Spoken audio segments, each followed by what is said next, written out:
बीज बधे देवी चंडमुंड विनाशिनी रूपम देहि जयम देहि यशो देहि दुषो जहि विद्युद्धाम समप्रभाम मृगपति स्कंधि स्थिताम भीषणाम कन्याभिः करवाल खेट विलसद्धस्ताभिरा सेविताम हस्तश्चक्र गदास्खेश विष्कम चापम गुणम तर्जनीम बिभ्राणाम मनलात्मिकाम शशिधराम दुर्गा त्रिनेत्राम भजे।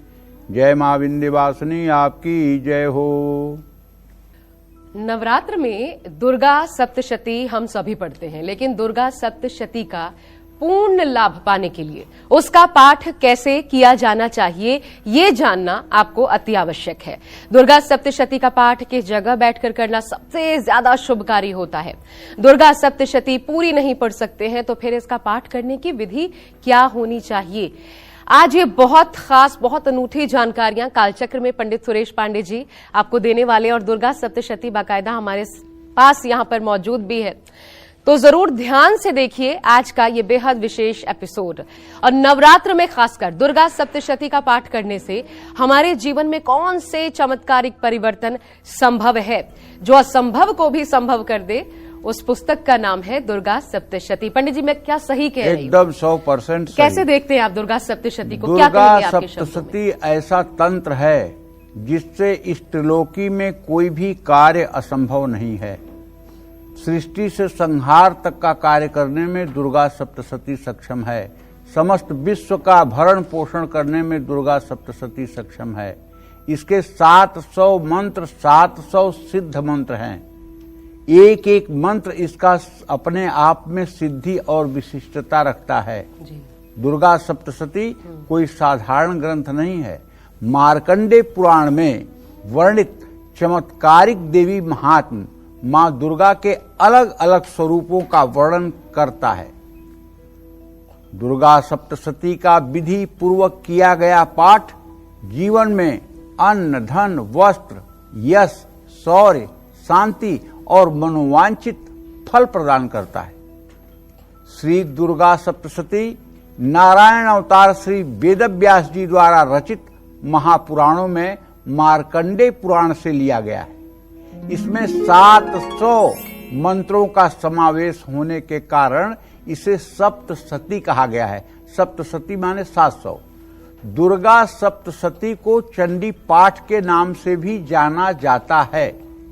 दुर्गा सप्तशती में 360 शक्तियों का वर्णन है। इसमें 700 श्लोक को 3 भागों में बांटा गया है। इसमें महाकाली, महालक्ष्मी और महासरस्वती की महिमा का वर्णन किया गया है। मां जगदम्बा की साधना के लिए किया जाने वाला दुर्गा सप्तशती का पाठ 13 पाठ हैं। इसमें 13 अध्याय हैं। इसमें इनका अपना एक अलग ही महत्व है। ये दुर्गा सप्तशती 3 चरित्रों में लिखी गई है। प्रथम चरित्र, मध्यम चरित्र, उत्तम चरित्र। पहला अध्याय प्रथम चरित्र है, दूसरा, तीसरा, चौथा अध्याय मध्यम चरित्र है और 5वें से लेकर के 13वां अध्याय तक ये उत्तम चरित्र है। इसको कोई कोई उत्तर चरित्र भी बोलते हैं। तो इस तरह से दुर्गा सप्तशती, आप विश्वास करिए, मैं कैसे कहूं, मेरे शरीर के एक एक रोम खड़े हो रहे हैं। ये पूर्ण रूपेण चमत्कार है। लेकिन भाई ध्यान रखना, अशुद्ध पाठ अगर आप जानकार होकर करेंगे तो क्षमा नहीं होंगे। अगर आप जानकार नहीं हैं, विद्वान नहीं हैं, तो आप चाहे सब गलती पढ़िएगा, आपकी सारी गलती माफ हो जाएगी। क्योंकि तुतुलाते हुए अपने बच्चे के भी आवाज को समझने की मां की क्षमता होती है। लेकिन पढ़ा लिखा विद्वान लड़का अगर पागलपन दिखाएगा तो मां को अच्छा नहीं लगेगा। इसलिए अगर आप अज्ञान हैं, आपको संस्कृत बहुत अच्छी नहीं आती है, आपसे गलती हो जाती है और आप हाथ जोड़कर माता से कहते हैं कि मां माफ कर, तो तुरंत माफ कर देगी। लेकिन यदि आप अपने विद्वता के अहंकार में पुस्तक को छोड़कर सब कुछ मुंह जुबानी पढ़ रहे हैं और उसमें शब्द और उसमें अक्षर आगे पीछे हो रहे हैं, तो ये मंत्र कीलित हो जाएगा और ये परिणाम नहीं देगा। ये बात भी समझ लीजिए।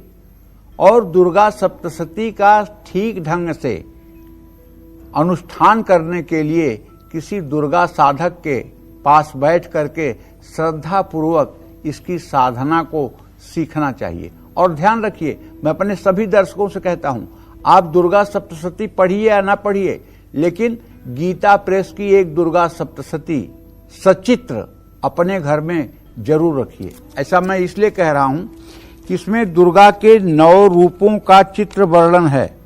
9 रूपों का इसमें दुर्गा जी का चित्र वर्णन है। मैं आपको दिखा भी देता हूं। ये देखिए, ये महालक्ष्मी का रूप आप देख पा रहे हैं। ये आप महालक्ष्मी का रूप देख पा रहे हैं। इसके बाद ये रूप आप देखिए माता के। इस रूप में आपको माता महासरस्वती दिखाई दे रही हैं। इसमें महिषासुर मर्दिनी आपको दिखाई दे रही हैं। और ये देखिए शैलपुत्री दिखाई दे रही हैं, ब्रह्मचारिणी दिखाई दे रही हैं। देख पा रहे हैं ना आप जी। इस तरह से आप देखिए, ये चंद्रघंटा है, ये माँ कुष्मांडा है,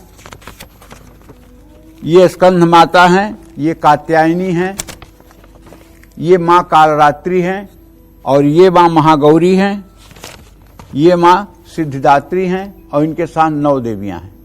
अगर इन चित्रों का भी आप दर्शन नित्य करते रहेंगे तो मैं दावे के साथ कह सकता हूं कि आपकी मनोकामना जरूर पूरी होगी, इसमें कोई दो राय नहीं। और हाँ, दुर्गा सप्तशती से सिर्फ तुच्छ मनोकामना नहीं पूरी होती। सिर्फ धन, वैभव, यश, कीर्ति, सम्मान, मान, प्रतिष्ठा, ये नश्वर चीजें नहीं प्राप्त होती हैं। इससे ऊपर की चीज प्राप्त होती है। वो क्या है? यही संपूजिता नित्यम प्रसादय धन भोजनय ददादि वित्तम पुत्रान मति धर्मे गतिम शुभाम। जो नित्य मेरी आराधना गंधाक्षत पुष्प धूप दीप नैवेद्य से करता है, उसको मैं क्या देती हूँ? ददाति वित्तम, पहले उसको धन देती हूँ। किस लिए? पुत्रान, ताकि उसको पुत्र दूं तो उसकी परवरिश हो सके। ददाति वित्तम पुत्रान मतिम, पुत्र कहीं धन को नष्ट न कर दे, धन का बर्बादी न कर दे, इसलिए सुंदर मति देती हूं, मतलब अच्छी बुद्धि देती हूं। और इसके बाद गतिम शुभाम, अंतिम समय में सुंदर गति देती हूं। वो अच्छे लोगों को प्राप्त होता है।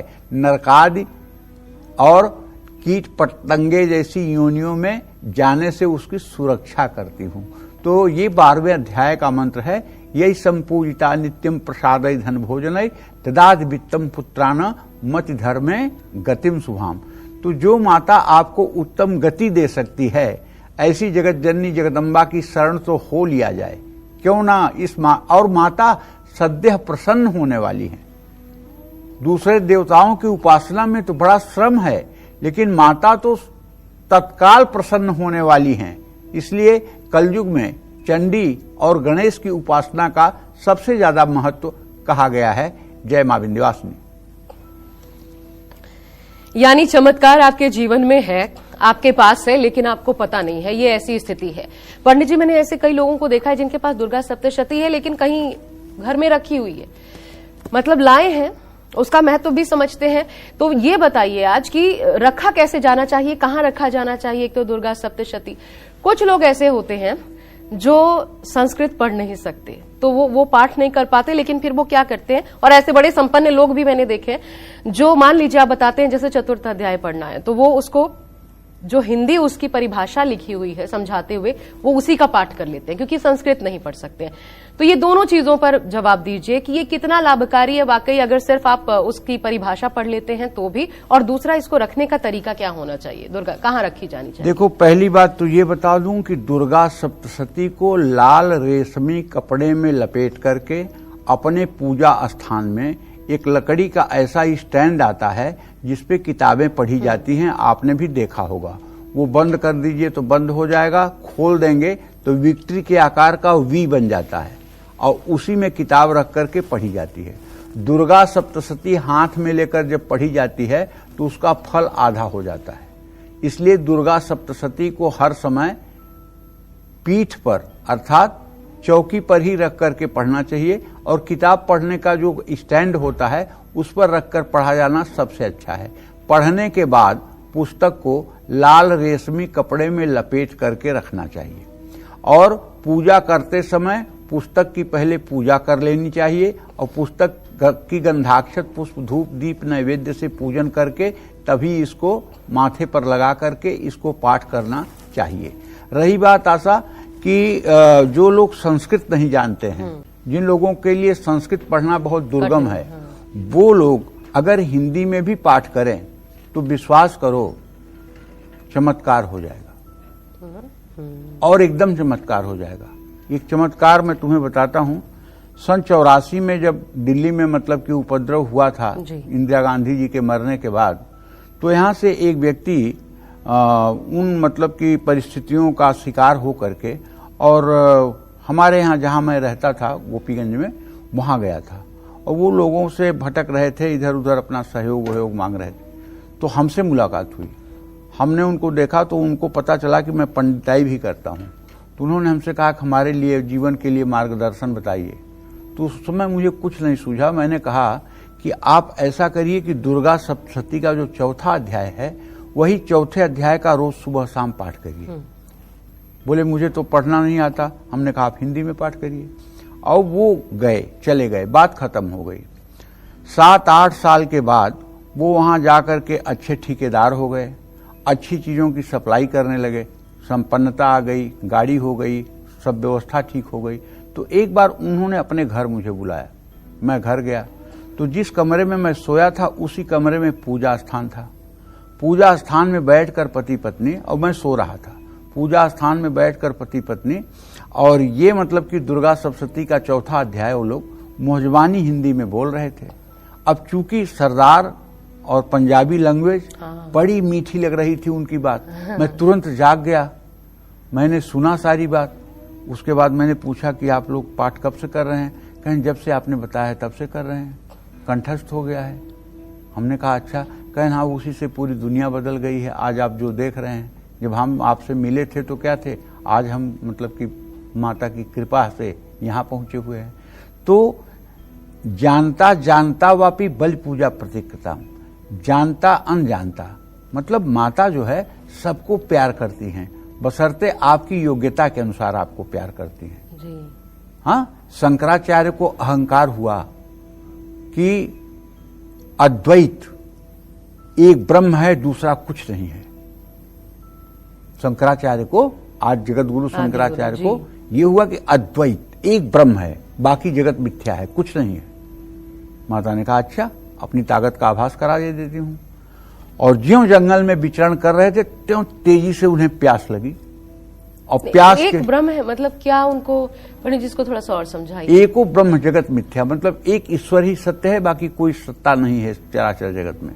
आप भी तो कहते हैं ये। वो मैं कहता हूं, लेकिन आप शक्ति को इनकार नहीं कर सकते। जैसे आप शिव कहते हैं हाँ, तो कि शिव ही सब कुछ है, तो शिव में जो ई अक्षर है निकालो, ठीक है, तो क्या बचेगा? शव। हाँ। शव माने क्या होता है? मृत, कुछ नहीं, मुर्दा।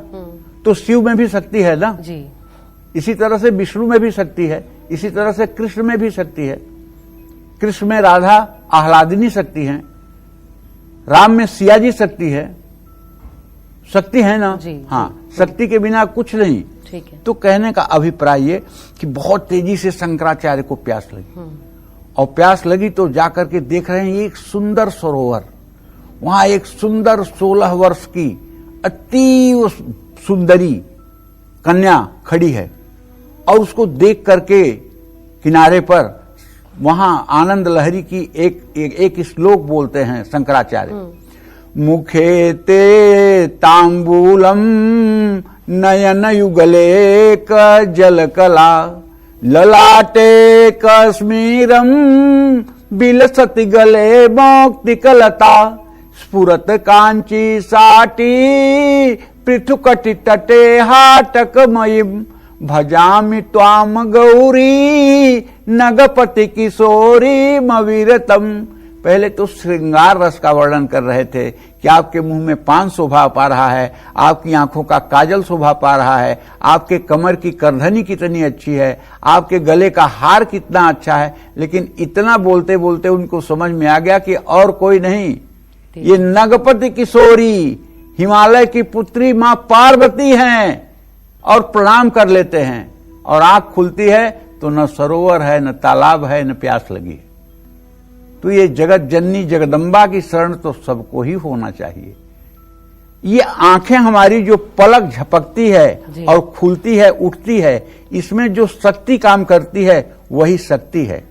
मल मूत्र के द्वार को संकुचन करने की जो ताकत देती है वही शक्ति है। प्राणवायु जो श्वासों को चलाती है वही शक्ति है। अपान वायु जो नाभि के नीचे प्रेशर बनाती है वही शक्ति है। समान वायु जो भोजन को पचाती है वही शक्ति है। उदान वायु जो मूवमेंट कराती है पूरे शरीर में वही शक्ति है। शक्ति सर्वत्र व्याप्त है। कोई कहूं कहां जहां शक्ति नहीं, कोई धरती का ऐसा स्थान नहीं जहां शक्ति न हो, बिना शक्ति के जिसका संचार न हो।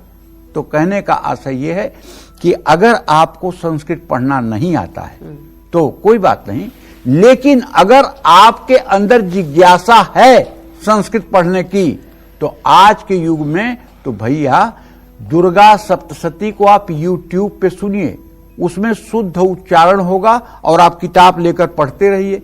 10, 20, 25 बार आप अभ्यास करेंगे, आपको पढ़ना आ जाएगा। संस्कृत देवभाषा है और देवभाषा का ज्ञान हो गया तो इससे आपका जीवन सफल हो जाएगा। तो मैं यही कहना चाहता हूं। जय मां विंध्यवासिनी। तो ये तो महत्व की बात हो गई दुर्गा सप्तशती की, और जब तक इसे आप मानेंगे नहीं, आप जान नहीं पाएंगे। इसलिए अगर अब तक शुरुआत नहीं की है आपके घर में दुर्गा सप्तशती, अगर नहीं है तो पहले तो खरीद के लाइए। इससे ज्यादा शुभकारी कुछ नहीं हो सकता आपके जीवन के लिए। तो पहला कदम तो यही उठाइए और फिर इसे जानने की कोशिश करिए। वो अभ्यास कैसे करना है थोड़ी देर में पंडित जी से मैं वो भी जानूंगी। लेकिन दुर्गा सप्तशती का वो कौन सा मंत्र है जिसे नवरात्र में जपने से दरिद्रता खत्म हो जाती है?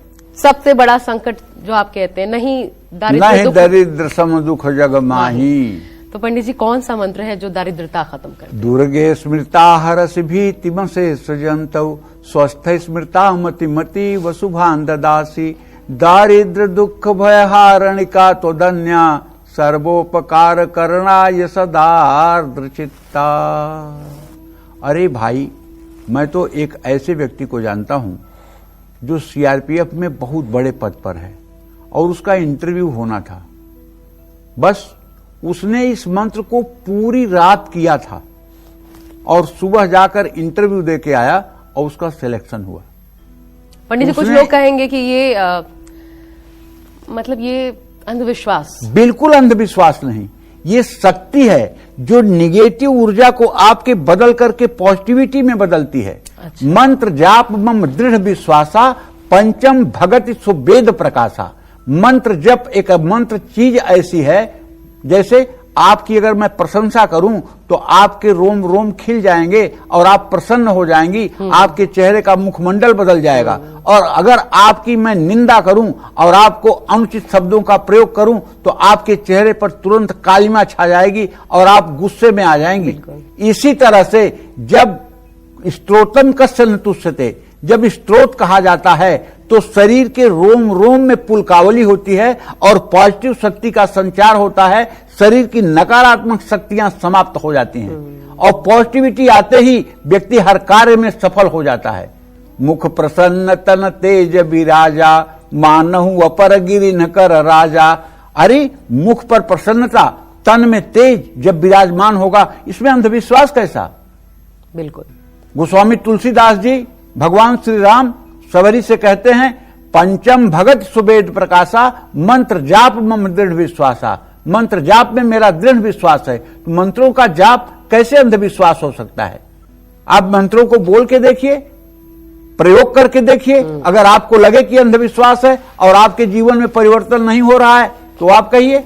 बिल्कुल, ये प्रत्यक्ष किम प्रमाणम वाली बात हो गई। तो हमारे कहने का मतलब है कि आप मंत्रों को जब पढ़ेंगे तो उनका इफेक्ट आपके शरीर पर पड़ेगा।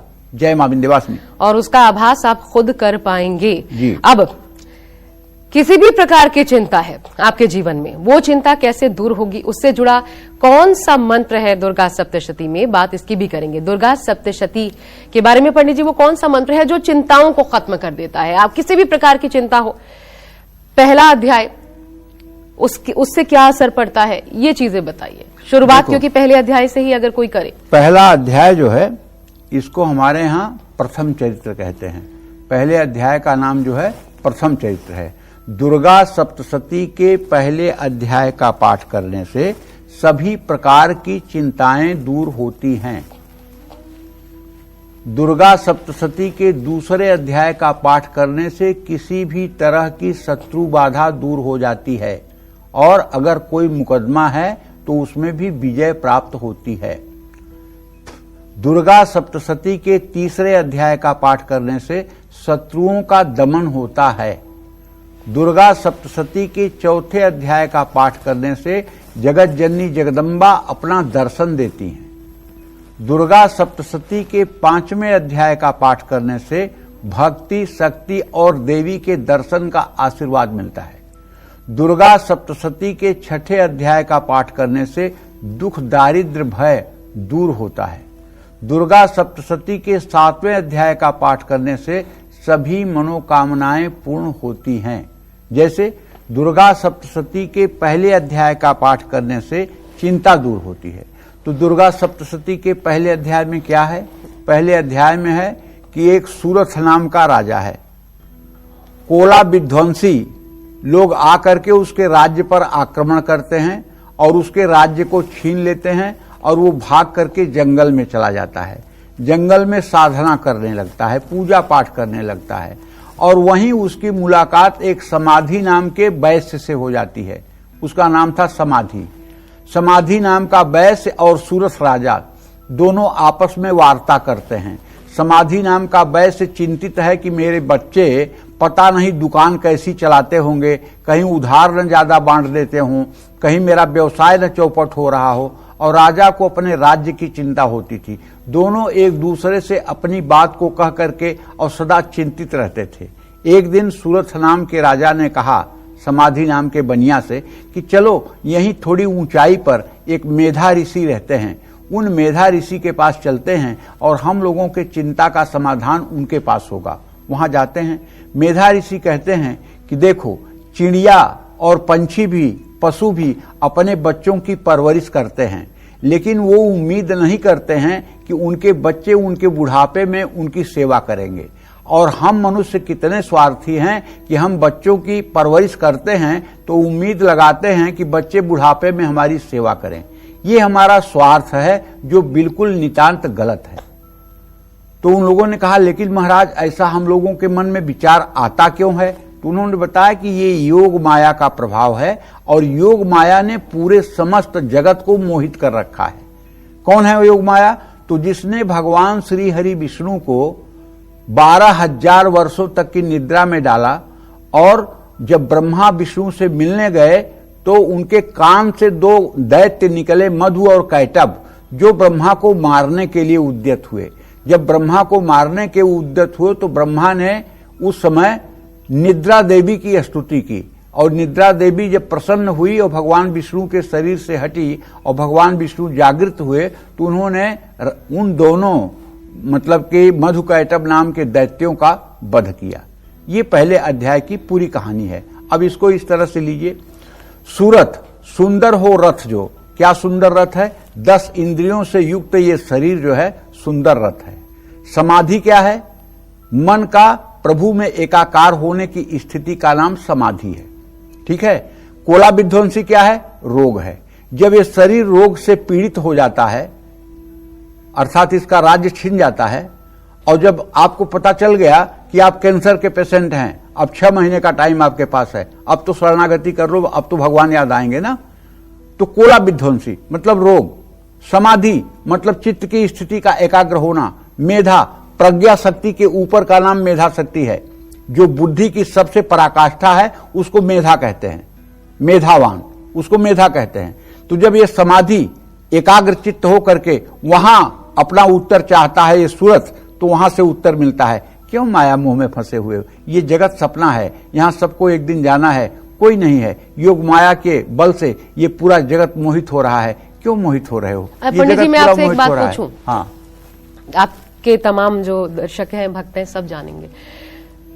आपके जीवन में आप तो अलग अलग मंत्र पढ़ते हैं, है ना, अलग अलग पुस्तकें पढ़ते हैं, भागवत कथा पढ़ते हैं, दुर्गा सप्तशती पढ़ते हैं। सबसे ज्यादा प्रभाव किस चीज का रहा है? किन मंत्रों का रहा है? क्या है वो रास्ता, आपके सक्सेस का रास्ता क्या है? क्योंकि आप कई बार कहते हैं कि मैं अनपढ़ ब्राह्मण, आप अपने आप को कहते हैं, जबकि मैं जानती हूं आप पढ़े लिखे हैं। तो किस चीज का सबसे ज्यादा प्रभाव आपके जीवन में रहा है जिसने आपके जीवन को बदलने का काम किया? एक शब्द, मेरे जीवन की बात मैं कर रहा हूं, सबकी बात नहीं कर रहा हूं, मैं अपने जीवन की बात कर रहा हूं। केवल एक शब्द, जय मां विंध्यवासिनी। अगर जीवन बदला है तो केवल इस शब्द से बदला है। और बचपन से लेकर के आज तक मेरे रोम खड़े हो रहे हैं। हाँ, इस शब्द के अलावा किसी दूसरे शब्द का आश्रय नहीं लिया। मैं राम का भक्त हूं, मैं कृष्ण का भी भक्त हूं, मैं शिव का भी भक्त हूं, लेकिन मैं आज तक राम से, कृष्ण से, शिव से कभी अपने लिए एक शब्द भी नहीं कहा हूं कि आप मेरे लिए ये कर दीजिएगा, या मेरी ये मनोकामना है कर दीजिएगा, या इस व्यक्ति के ऊपर ये मुसीबत है टाल दीजिएगा। केवल उनकी पूजा, उपासना, आराधना करता हूं। लेकिन छोटी से छोटी या बड़ी से बड़ी समस्या हो, केवल मैं अपने मां के सामने ही रोता हूं, चाहे आपके लिए चाहे अपने लिए। अब वो सद्य माता पूरा करती है। तो ईश्वर से मांगना चाहिए?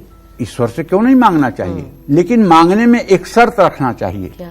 यदि आपको उचित लगे तो भगवान अच्छा। मुझे इस देश का राजा बना दीजिए, लेकिन अगर उचित लगे तो, अगर उचित हो तो, ये शर्त हर समय उनको छोड़ना चाहिए उनके ऊपर, क्योंकि उसमें अगर आपकी भलाई है तो अगर उचित लगे तो। ठीक। तो देखो, मेरे जीवन की जहां तक बात है तो मैं अपने जीवन की सच्चाई बता रहा हूं। और सही बात यह है कि मैं ज्यादा पढ़ा लिखा नहीं हूं। सही बात यह है कि जो कुछ भी मुझे आता है, जो कुछ भी मैं यहाँ बोलता हूँ, वो विंध्यवासिनी बोलवाती है। शास्त्र का ज्ञान करें करावें आप सब, जन ही बड़ाई दें। वो विंध्याचल से भगा करके हमको यहाँ ला दी। वहां मैं नित्य गंगा स्नान करता था, उनका दर्शन करता था, त्रिकोण परिक्रमा करता था, और रोज दुर्गा सप्तशती का पाठ करता था, अपने हाथ से 2 टिक्कर बना के खाता था। कितना सुंदर तपमय जीवन था। लेकिन नहीं, उनको शायद कुछ और कराना था। उन्होंने कहा भाग यहां से, जा दिल्ली, वहां जय मां विंध्यवासिनी बोल। तो मैं यहां आ गया, क्योंकि मर्जी उन्हीं की है। और अगर कोई व्याकुलता भी रहती है जीवन में तो उन्हीं के दर्शन की व्याकुलता रहती है। और अगर मैं कहीं रोता हूं, अगर कहीं मेरे आंखों से आंसू निकलता है, तो सिर्फ उनके सामने जाने पर। तुम विश्वास करो, मुझे वैष्णो देवी लोग ले गए, मैं गया वैष्णो देवी, लाइन में भी लगा, और मैं वैष्णो देवी की पिंडी देख रहा हूं कि 3 पिंडियां रखी हुई हैं। लेकिन जब मैं उनके सामने जा रहा हूं, वैष्णो देवी के मूर्ति के पास पहुंच रहा हूं, तो वहां साक्षात मां विंध्यवासिनी खड़ी हैं। हमने कहा ये क्या हुआ? फिर दोबारा मैं लाइन में लगा, और फिर 1 घंटे बाद मेरा नंबर आया, फिर मैं देख रहा हूं वहां विंध्यवासिनी खड़ी हैं।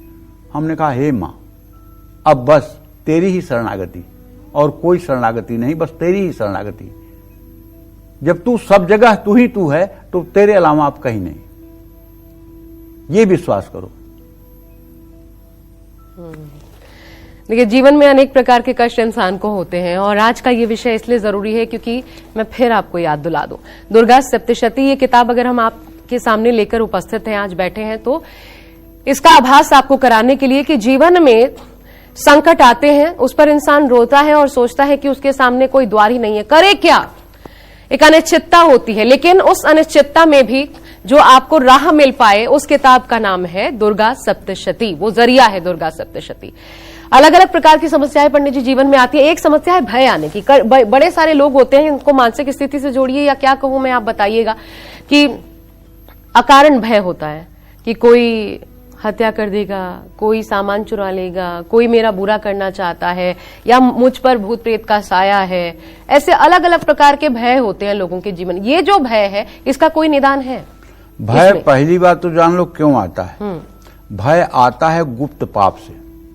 जो पाप आपका प्रकाशित नहीं हुआ है, अच्छा। जिसे केवल आप जानते हैं, अच्छा। उस पाप के ताप से भय पैदा होता है, उस पाप की कोख से भय पैदा होता है। जैसे किसी ने किसी की हत्या की है, लेकिन दुनिया में किसी को पता नहीं, और उसको यहाँ का सांसारिक दंड नहीं मिला। किसी ने किसी के साथ बड़ा अन्याय किया है, लेकिन कोई नहीं जानता। अब वो संताप, वो भय आपको डराएगा कि अरे मैंने तो इतना गंदा कर्म किया है, उसका कुछ न कुछ तो बुरा होना है। और भय होता है नकारात्मक सोच के कारण। अगर ज्योतिष की बात करें तो जिसका भी चंद्रमा शनि राहु केतु से युक्त हो जाएगा या दो पापक ग्रहों के बीच में हो जाएगा, ऐसा व्यक्ति सिर्फ और सिर्फ नकारात्मक सोच में डूबेगा और उसे भय की स्थिति होगी।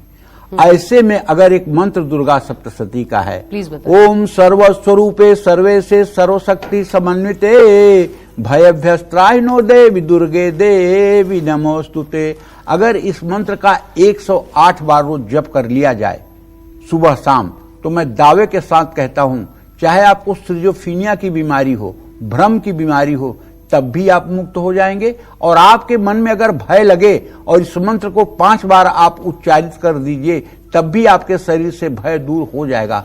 5 बार पढ़ के 3 बार ताली बजा दीजिए, निश्चित रूप से आपके शरीर से भय दूर हो जाएगा। अब पंडित जी, जो भयभीत है वो तो करेगा नहीं, मान लीजिए मानसिक स्थिति ऐसी नहीं, तो क्या परिवार का कोई सदस्य कर सकता है? कोई कर दे।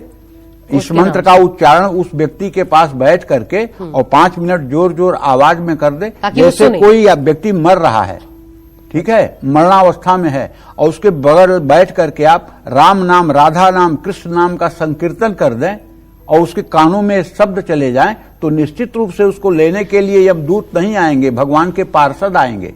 अच्छा। उसी तरह से अगर किसी के लिए ये पाठ कर दिया जाए तो सर्वोत्तम है। कौन से पाठ में ये मंत्र है पंडित जी? ये दुर्गा सप्तशती में जो सप्तश्लोकी दुर्गा है, सप्तश्लोकी दुर्गा है, वो पहला ही चैप्टर सप्तश्लोकी दुर्गा है, पहला ही चैप्टर है, इसी में सप्तश्लोकी दुर्गा है। सप्तश्लोकी दुर्गा का ये लगभग चौथा या पांचवा मंत्र है, चौथा या पांचवा मंत्र है, जैसे हाँ ये पांचवा मंत्र है, ये पांचवा मंत्र है, पेज नंबर 8 पेज नंबर 8 पर है। भय सर्वस्वरूपे सर्वे से सर्वशक्ति समन्विते भयभ्यस्त्राहिनो देवी दुर्गे देवी नमस्तुते, ये मतलब कि जो है सप्तश्लोकी दुर्गा का 5वां मंत्र है। इस मंत्र का 108 बार सुबह शाम पाठ करने से सब प्रकार के भय और उपद्रव शांत हो जाते हैं, इसमें कोई संशय नहीं है। जय मां विंध्यवासिनी। अब बाकी जो पाठ बचे हैं उनकी भी बात कर लेते हैं पंडित जी। 8वां, 9वां, 10वां, 11वां, 12वां और फिर 13वां पाठ, ये जो अध्याय है इनको पढ़ने से हमें किन शुभ फलों की प्राप्ति हो सकती है? देखो, ऐसा है कि दुर्गा सप्तशती के 8वें अध्याय का पाठ करने से आकर्षण बढ़ता है। दुर्गा सप्तशती के 9वें, 10वें अध्याय का पाठ करने से संतान की प्राप्ति होती है, संतान की उन्नति होती है। किसी खोई चीज को पाने के लिए भी ये पाठ प्रभावशाली है।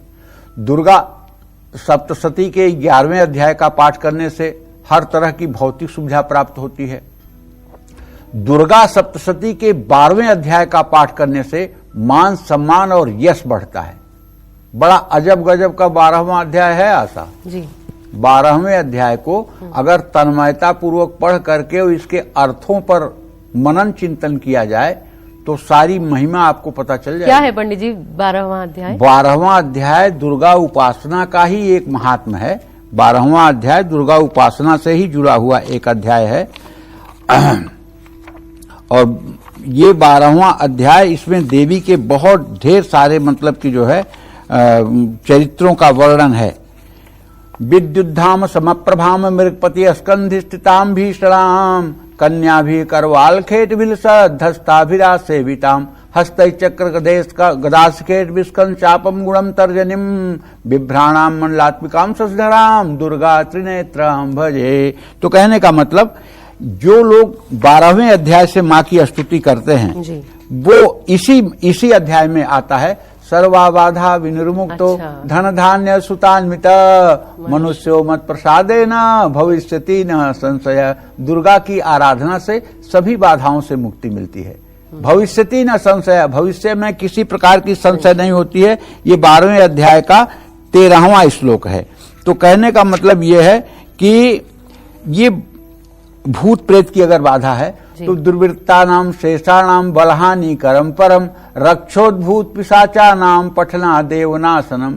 चाहे जितनी बड़ी प्रेत बाधा हो, चाहे जितना उत्पात हो रहा हो, अगर इस मंत्र का 1 लाख जप घर में करवा दिया जाए, ये 19वां मंत्र है 12वें अध्याय का, अगर इसका 1 लाख जप हो जाए घर में, तो मैं गारंटी के साथ कहता हूं, चाहे जितना बड़ा ब्रह्म पिचास हो, जिंद हो या कोई प्रेत बाधा हो, वो सब समूल नष्ट हो जाएगा। और अगर इस मंत्र को, संसार की कोई समस्या ऐसी नहीं जिसका समाधान न हो, संसार में कोई ऐसी समस्या ही नहीं बनी है जिसका समाधान दुर्गा सप्तशती में न हो।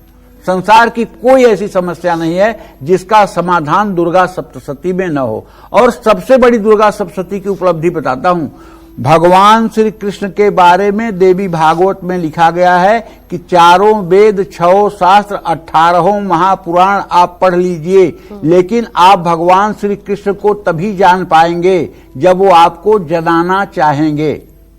मतलब ये 4 वेद, 6 शास्त्र, 18 महापुराण केवल चित्त की वृत्तियों का निरोध करते हैं। क्या करते हैं? चित्त की वृत्तियों का निरोध करते हैं, चित्त की वृत्तियों को कुमार्ग से हटाते हैं।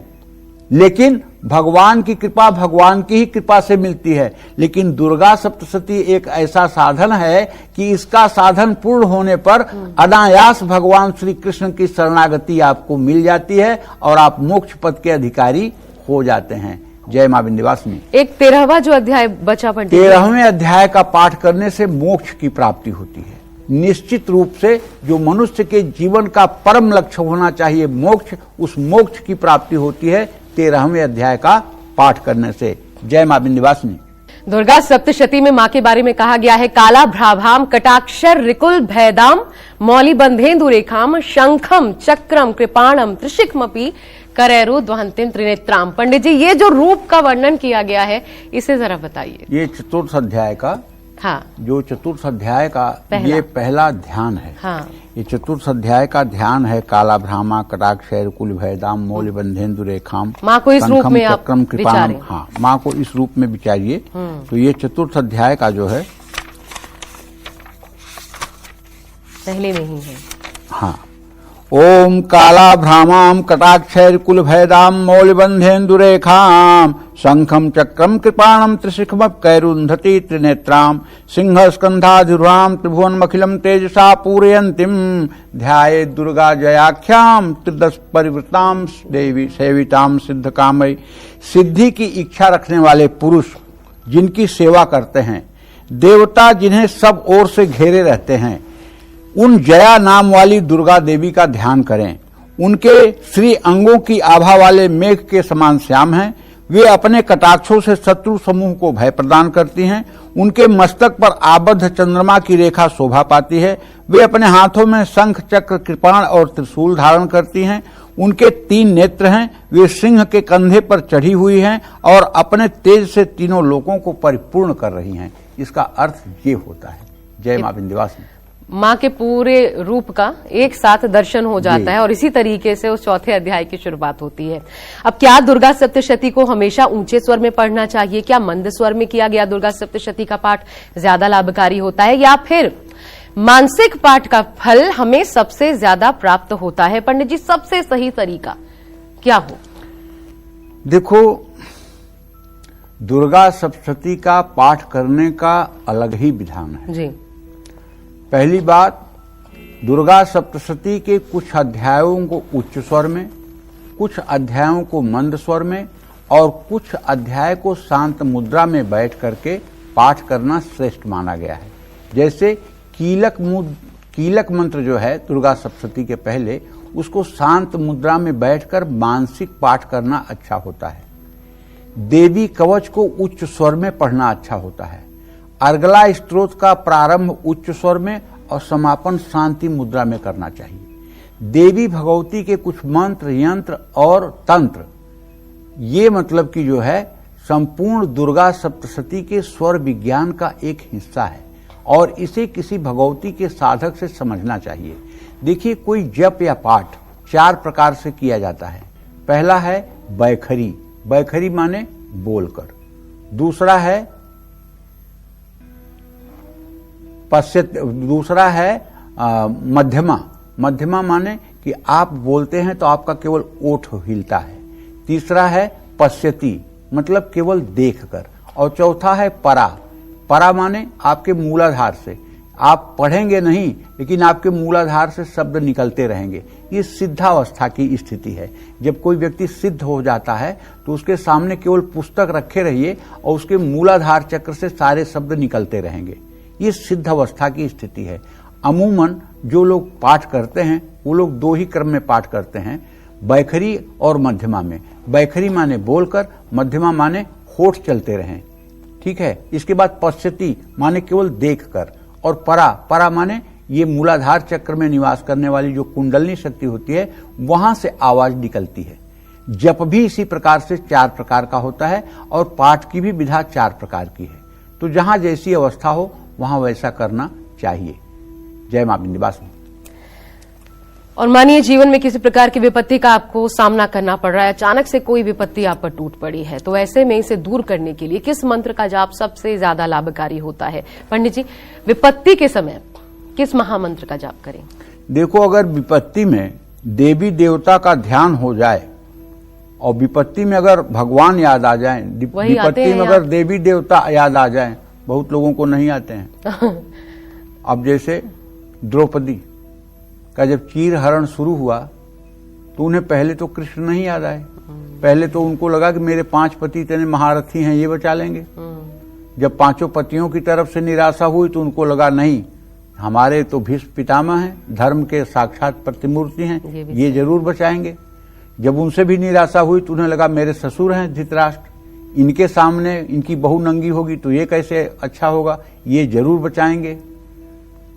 जब उनसे भी निराश हुई और सभा के सभी लोगों से निराश हुई तो द्रौपदी ने अपने पूरी साड़ी को दोनों हाथों से पकड़ करके खींच लिया।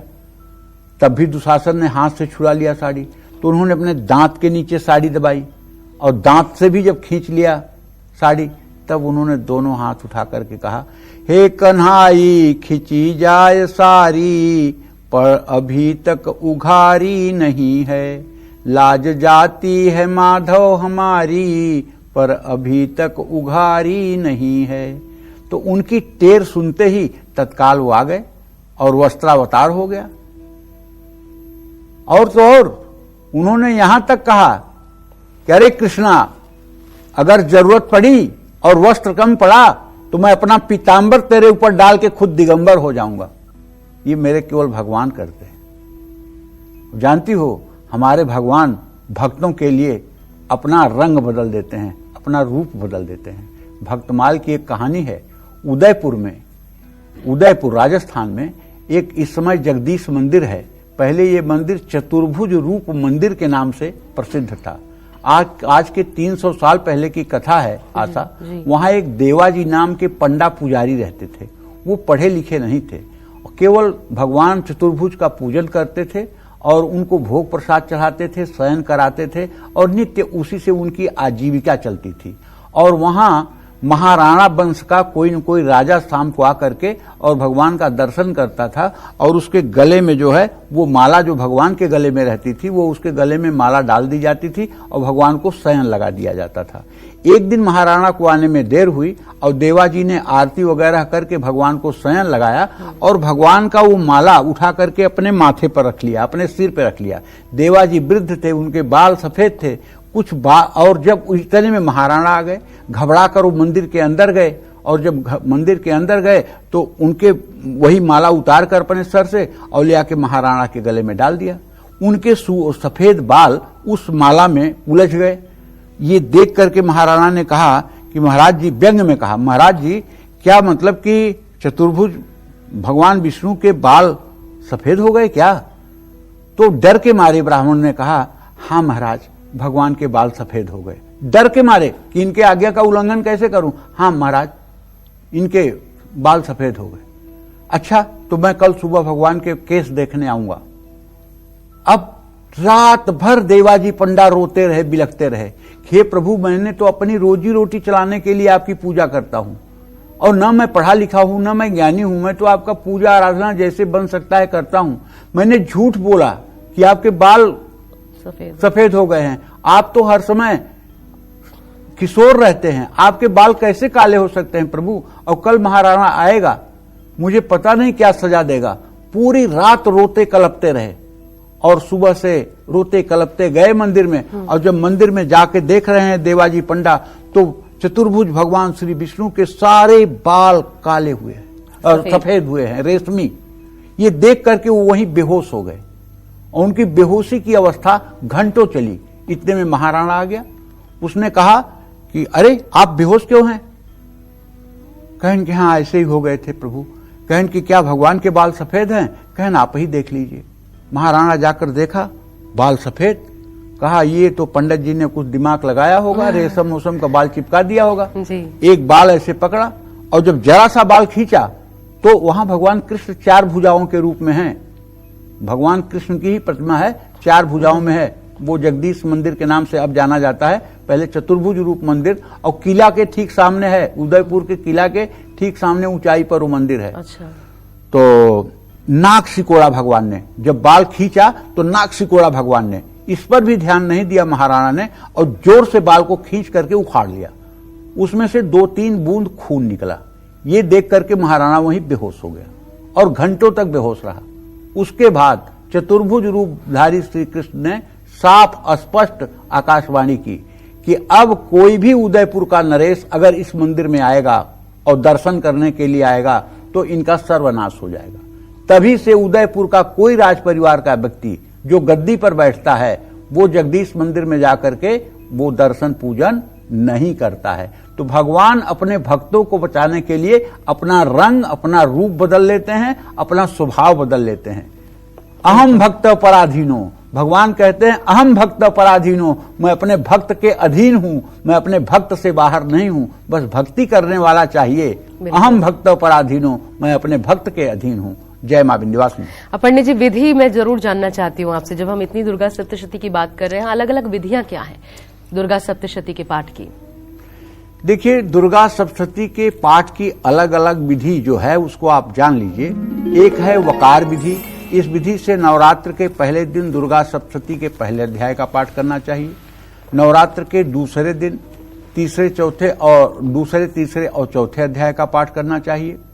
नवरात्रि के तीसरे दिन दुर्गा सप्तशती के 5वें से 13वें अध्याय का पाठ करना चाहिए।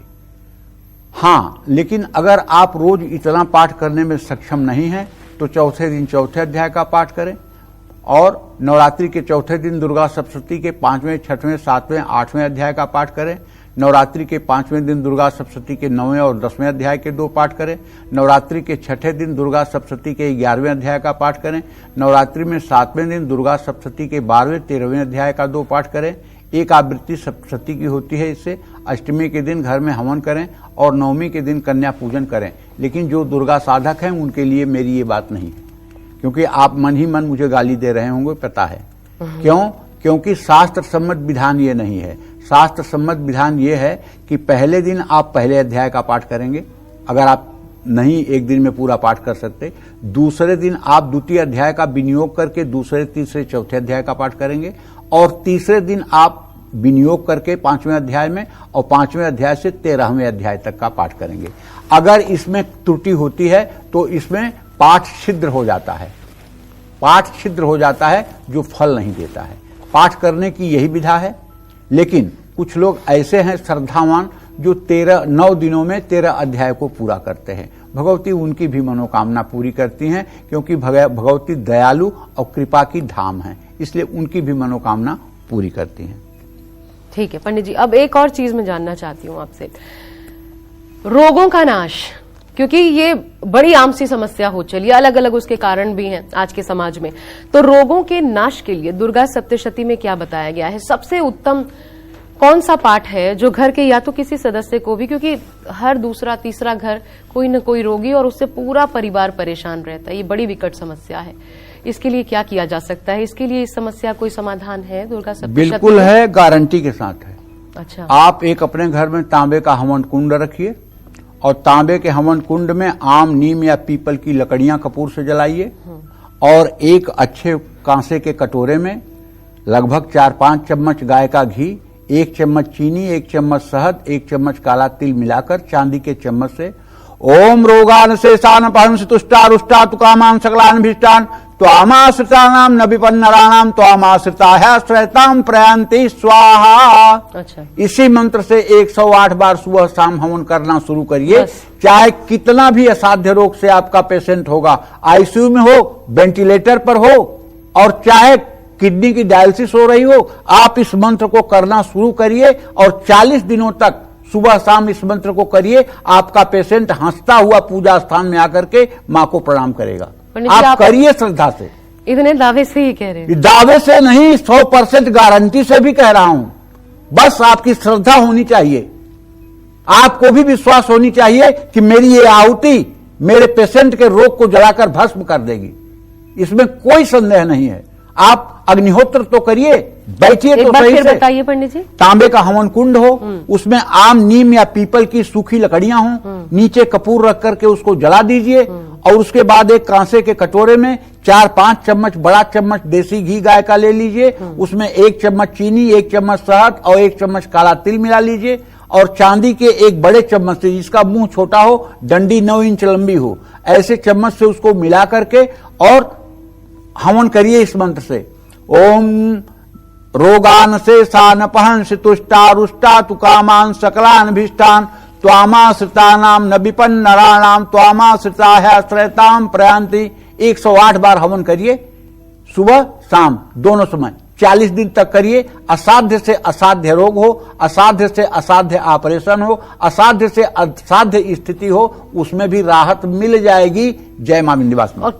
कब करें शुरू पंडित जी? कब सबसे शुभ दिन है शुरू? अब जैसे नवरात्र है, इसमें कभी भी आप शुरू कर लीजिए। सुबह या शाम? नहीं, इसकी शुरुआत तो सुबह से ही करनी चाहिए और सुबह शाम दोनों समय करना चाहिए। सिर्फ 108 बार। बस जो व्यक्ति ये अनुष्ठान करे वो कहीं बाहर का भोजन न करे, श्राद्ध का अन्न न खाए, ब्रह्मचर्य का पालन करे और अपने भोजन को सात्विक रखे।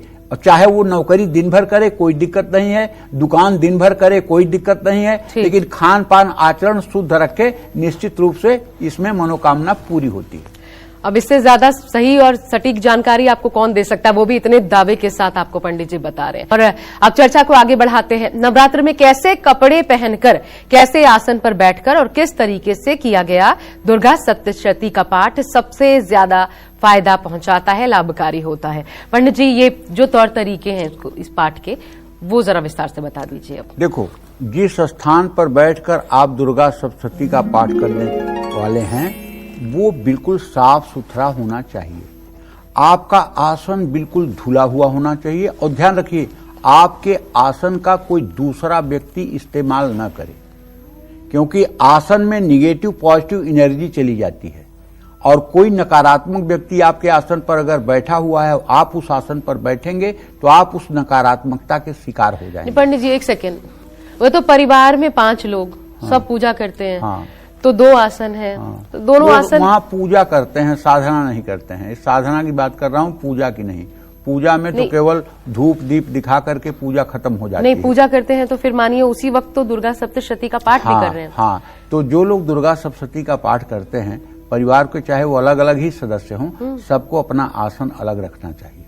अलग अलग आसन? बिल्कुल अलग अलग आसन रखना चाहिए।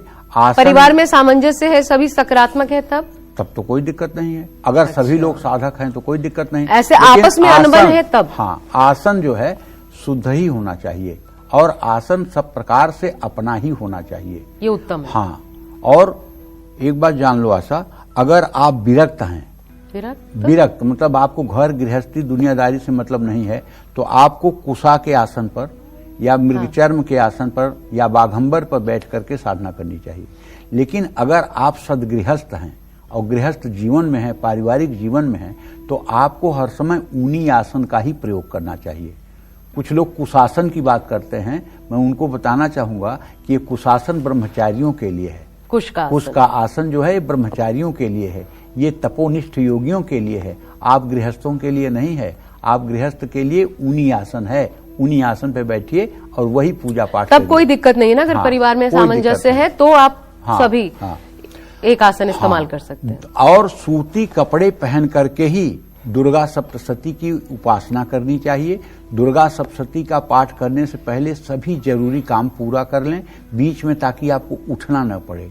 और पाठ करते समय आलस्य न करें। दाहिने हाथ में पंचपात्र में जल भरकर रखें और जरा सा भी जम्हाई या नींद आने लगे तो तुरंत दाहिने हाथ पे जल गिरा करके ओम माधवाय नमः, ओम केशवाय नमः, ओम नारायणाय नमः 3 बार जल पीजिए। ऐसा जल पीजिए आचमन का कि वो कंठ तक चला जाए। इससे आपकी जम्हाई और आपकी आलस्य तुरंत दूर हो जाएगी। दुर्गा सप्तशती को किताब हाथ में लेकर के कभी पाठ नहीं करना चाहिए, इससे आधा फल नष्ट हो जाता है। और अध्याय के अंत में जो इति आता है, इति मार्कंडे पुराणे सावर्णिके मन्वंतरे देवी महात्म प्रथम ओम, ये आता है ना, इति मत बोलिए, क्या बोलेंगे वहां? अथ श्री मार्कंडे पुराणे सावर्णिके मन्वंतरे देवी महात्म प्रथम ओम तत्सत, तत्सत, ओम तत्सत शब्द का प्रयोग करेंगे। अध्याय बधः शब्द का प्रयोग न करें। श्री दुर्गा सप्तशती के पाठ से पहले और बाद में नवार्ण मंत्र का जप जरूर करें, कम से कम एक माला। ओम ऐं ह्रीं क्लीं चामुंडाय विच्चे नमः, इस मंत्र का एक माला नवार्ण जप में न्यास ध्यान करके करें और अंत में भी करें। इस एक मंत्र में उकार, मां सरस्वती, मां लक्ष्मी, मां काली के बीज मंत्र निहित हैं। दुर्गा सप्तशती का पाठ संस्कृत में करना अगर कठिन लगता है और आप पढ़ने में असमर्थ हैं तो हिंदी में केवल गीता प्रेस की पुस्तक से पढ़िएगा, इसमें साफ साफ लिखा हुआ है। कुछ किताबें तो ऐसी छपी हैं इस समय हिंदी में कि मन कहता है कैसे लोगों का क्या कहें। हाँ, इतना मतलब कि दुर्गंध फैला दिया है लोगों ने। इसलिए मैं कहूंगा कि अगर हिंदी में भी पढ़ना है तो दुर्गा सप्तशती की ही किताब पढ़िए। दुर्गा सप्तशती का पाठ स्पष्ट उच्चारण में करिए, लेकिन जोर से मत पढ़िए, चिल्ला के मत पढ़िए, उतावलापन मत दिखाइए। दुर्गा सप्तशती हर रोज पढ़ने के बाद कन्या पूजन करना अनिवार्य है।